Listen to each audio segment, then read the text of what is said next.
I stood in front of the large glass doors of the upscale restaurant where my father, Richard, was celebrating his 60th birthday. The warm, golden light spilled from inside, reflecting on the glass, creating a blurred image of myself. A 31-year-old woman in an elegant dress, yet feeling like she didn't belong here. I had hesitated for a long time before coming.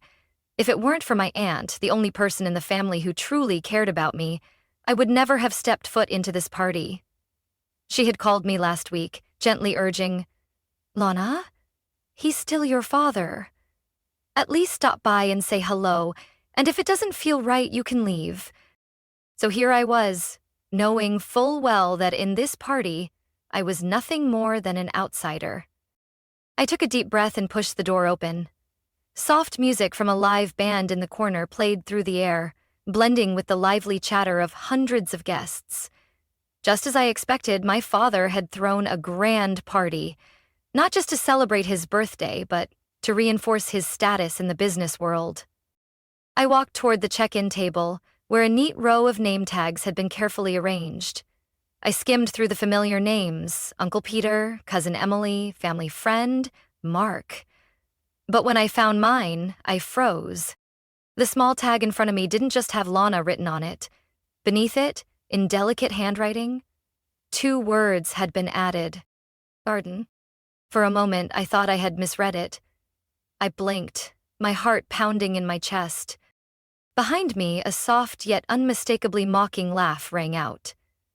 I turned around and, unsurprisingly, the person standing there was Margaret, my stepmother, holding a glass of red wine, her eyes gleaming with amusement. "Oh dear, Lana, you look so tense. It's just a joke," she chuckled, the triumph in her gaze unmistakable. "A joke?" I clenched the name tag in my hand. Maybe to her it was just a joke, but to me, it was a cruel reminder that I had never truly belonged in this family. My parents divorced when I was 9. At the time, I didn't fully understand what it meant, only that from then on, my father no longer came home every night, and family dinners were just me and my mother. At first, he still cared about me. He took me to the park on weekends, occasionally called to ask about my schoolwork. But just a year later, he remarried, a refined, sharp-witted woman with 2 children of her own, Max and Olivia. From that moment, everything changed. At first, I tried to fit in. I was just a kid and I wanted my father to be happy. I had hoped that we could be a real family, that I would still have a place in his life. But I was wrong. The changes started subtly. My father became busier with his new family. He forgot about our outings, but never missed Olivia's ballet performances or Max's soccer games. Then it became more obvious. Family dinners turned into reminders that I was an afterthought. Max and Olivia were doted on, while I was pushed further to the margins. I was given chores they never had to do. If Olivia spilled something, I was expected to clean it up. If Max didn't feel like washing the dishes, I was the one called to do it instead. And if I ever complained? "Lana, you're older. Be mature," my father would sigh as if I exhausted him. Margaret, on the other hand, didn't bother with subtlety. She would simply smirk and say, "You're such a selfish child." But the final straw came when I was 17. My mother, despite not having much, had saved every penny to open a college fund for me. It was money she hoped would help me afford school without worrying too much. Then one day I checked the account. It was empty. I didn't understand what had happened until I overheard a conversation between my father and Margaret. "Richard, we have to pay Olivia's tuition. If we don't send it soon, she'll lose her spot at the academy." Margaret's voice was calm but firm. "I know. But that's Lana's money. Lana can go to a public school. She doesn't need an expensive education like Olivia. Besides, she's not particularly talented anyway." My father was silent for a long time. Then I heard him sigh. "All right." And just like that, every cent my mother had worked so hard to save for me was spent on Margaret's daughter. I confronted him. I yelled, demanding to know why. He just looked at me, his eyes weary. "I'll make it up to you someday." But someday never came. After that day, I barely spoke to my father. The moment I turned 18, I left home, earned scholarships, and worked to pay for college. I only attended family events when my aunt insisted. I thought that, after all these years, maybe things had changed. But now, standing in the middle of my father's extravagant party, holding a name tag that read burden, I realized something. Nothing had changed at all. Margaret was still Margaret. My father was still the man who never stood up for me. And in their eyes, I was still an outsider. I slowly placed the name tag back on the table. This time, I wouldn't stay silent. Margaret was still standing there, taking a sip of her wine as if her little joke was nothing of importance. In that moment, memories of being overlooked flooded back like a tidal wave. I remembered the holidays during college when I walked through the front door, only to realize I had no place there. My mother had tried to fight for my stolen tuition money, but my father had better lawyers, more power, and in the end, she lost. I still remember the day she came home from court, her frail shoulders trembling as she said, "I'm so sorry, Lana. I tried my best." I didn't cry. Not because I wasn't hurt, but because I knew crying wouldn't change anything. Instead, I threw myself into my studies, working multiple jobs to support myself. I waited tables at a cafe, entered data for a small company at night, and sometimes wrote freelance articles for a news website just to make ends meet. Throughout 4 years of college, I never asked my father for a single cent, and he never once offered. When I went home for the holidays, nothing had changed. Margaret still played the role of the perfect wife. Max and Olivia were still the golden children, showered with attention, while I sat at the dinner table like a guest. I could feel my father's reluctance every time he looked at me. I saw the way he avoided my gaze whenever Margaret mentioned Olivia's study abroad expenses. Expenses that my father gladly covered, while I struggled to pay tuition on my own. Eventually, I stopped trying. I stopped coming home for the holidays. I declined invitations that felt more like obligations than genuine gestures. I stopped waiting for my father to change. But no matter how far I distanced myself, Margaret always found a way to remind me that I would never escape her disdain. And today, at this extravagant party, she did it again. I took a slow, deep breath, a faint smile curling at my lips as I turned to meet Margaret's gaze. "You really are careful, aren't you?" I said, my voice so calm that even I was surprised. "Have you figured out how you're going to explain this to my father yet?" Margaret hesitated for a split second, but then she recovered, smiling as if I were just a child throwing a tantrum. "Oh, Lana, you're always so sensitive. It was just a joke. Everyone knows that." "Really?" I arched an eyebrow. "So, if I tell everyone that you wrote this, do you think they'll find it funny too?" A flicker of uncertainty crossed Margaret's face, but she quickly masked it. "Lana, you're overreacting. This is your father's birthday. Don't ruin his night." I let out a soft laugh, shaking my head. "You're worried I'll ruin his night? Maybe you should have thought of that before trying to make me the punchline of your joke." Before Margaret could respond, I picked up a glass of champagne from the table and strode toward the center of the room, where my father stood surrounded by his esteemed guests. Laughter and conversation filled the air. Max was bragging about his new job, one I was sure he had gotten through my father's influence.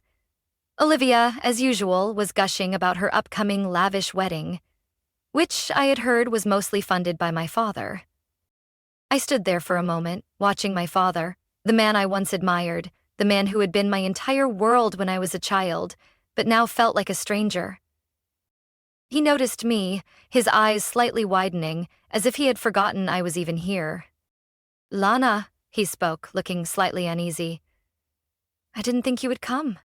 I gave a small smile. "Neither did I." I saw Olivia and Max exchange glances before looking toward Margaret, who stood behind them, trying to mask her discomfort. "Everyone seems to be having a great time," I said, swirling the champagne in my glass. "I suppose you're happy too, seeing everything go exactly as planned?" My father took a sip of his drink, as if carefully choosing his words. "Can we talk later, Lana? This isn't the time." "Oh, but I think this is the perfect time." I interrupted, my voice calm but deliberate. I slowly raised my champagne glass, gently tapping my fingernail against the rim, creating a soft clink. A few people nearby turned to look at me. I smiled. I'd like to make a toast to my father.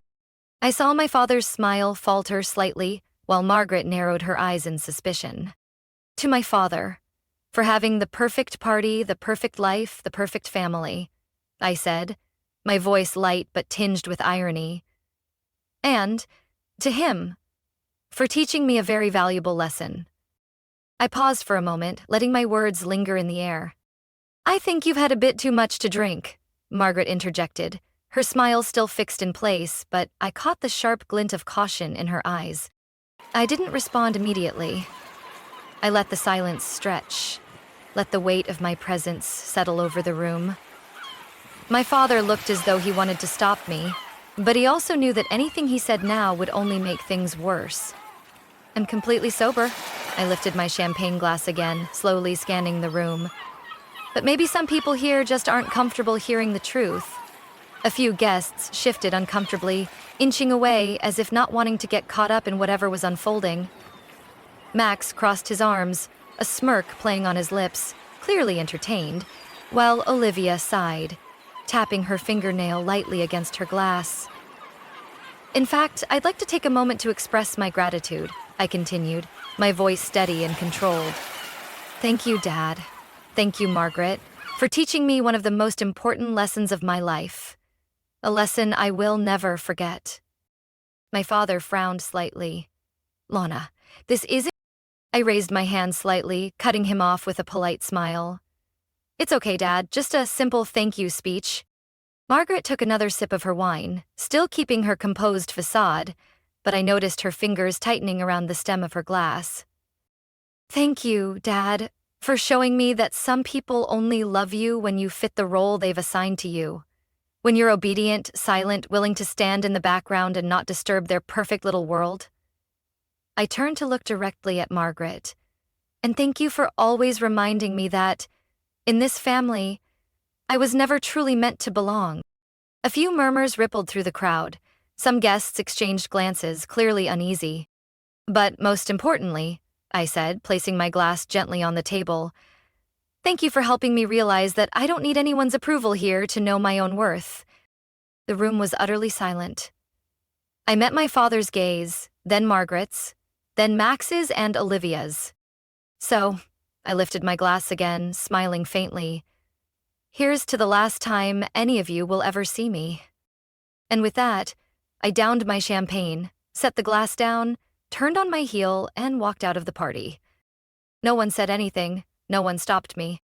I stepped through the doors, out into the parking lot, inhaling deeply. The cool night air was crisp, a stark contrast to the suffocating atmosphere inside. For the first time in years, I felt truly free. My phone started buzzing nonstop the moment I got home. Texts, calls, all from my family.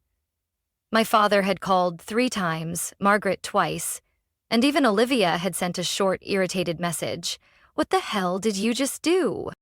I set my phone down on the table, not bothering to reply. My voicemail was flooded with long messages, mostly from my father. Lana, you can't just do this. This is your family. We need to stick together. We have to be there for each other. I stared at the screen, unwilling to listen any further. We weren't a family. A real family wouldn't treat me like an outsider in my own home. Only one message made me pause. Are you okay, Lena? It was from my aunt, the only person in my family who had ever been on my side. I picked up my phone, hesitated for a moment, then typed back, I'm better than ever. In the weeks that followed, I didn't attend any family events. No Livia's wedding, no my father's anniversary, no parties hosted by Margaret. Everything seemed to settle down, but I knew they were still waiting for me to come back. They thought I would soften, that I would apologize for overreacting. But I didn't. I started focusing on my own life. I traveled, met people who truly valued me. I built my career without any help from my family, and most importantly, I was no longer haunted by the need to earn my father's approval. One day, I received a letter from my father. Lana, I truly hope you reconsider. I don't want our family to be broken. Come home and talk. No matter how upset you are, we are still family. I folded the letter and placed it on the table without reading it a second time. My eyes skimmed over the neatly written words, but they didn't stir any emotion. No pain, no disappointment, no longing for validation that I had spent years chasing. I leaned back in my chair, staring out the window. The late afternoon sun cast a warm, golden hue over the rooftops, painting the world in a soft amber glow. I took a deep breath, embracing the stillness of my apartment. A few months ago, if I'd received a letter like this, I probably would have responded immediately, called to ask what he really wanted, wondered if there was a chance to mend things. But now, I wasn't so sure anymore. Did I do the right thing? Was cutting ties with my father and his family too extreme? I never wanted to be cruel. I never imagined that one day I would completely walk away from my father's life like this. But I also never wanted to continue being seen as a burden. An outsider in my own family. I had always hoped that one day my father would see me differently, that he would realize I wasn't difficult, I wasn't a troublemaker. I was just a person with value, a person with a life of my own. But maybe that hope was never real. I stood up and poured myself a cup of hot tea. Wrapping my hands around the warm mug, I reminded myself that I didn't have to respond to the letter right away. I could wait, think it through, and decide when I truly wanted to. Maybe I had been too harsh. Maybe I had embarrassed my father in front of his friends and family. Maybe I had hurt him in a way I couldn't take back. But maybe this was what I should have done a long time ago. I had spent my entire youth trying to earn my father's acceptance. I had sacrificed my own feelings, ignored countless times when I was overlooked, endured the blatant favoritism without ever fighting back, just to hope that one day he would finally see me as his daughter. But the truth was, I had never truly belonged in that family, and his birthday party was merely the final push, a reminder that no matter what I did, I would always be an afterthought in their world. I took a sip of my tea, feeling the warmth spread through me. Maybe I would never have a clear answer. Maybe I would never know for sure if I had done the right thing. But I knew one thing. Since walking out of that party, I had slept better, felt lighter, and no longer felt the need to become someone I was not. So, what had I really lost? I set my mug down and reached for my phone. My voicemail was still full of missed calls from my father, from Margaret, from relatives I had never truly been close to. But I no longer felt pressured to respond. Then I put my phone down, stood up, and stepped onto the balcony, breathing in the crisp evening air. I don't know what the future holds. I don't know if my father will keep trying to reach out or if he will finally accept that I have left his life. I don't know if I will ever regret my decision.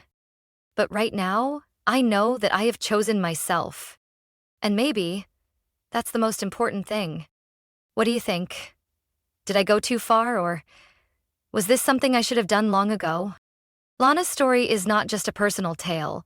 It's a reflection of so many people in real life who try to earn their family's approval, only to be met with indifference and rejection. Sometimes, letting go is not selfish. It's the only way to protect yourself from toxic relationships. Not everyone born into a family truly has a family in the meaningful sense. Most importantly, everyone has the right to choose their own happiness, even if that means walking away alone.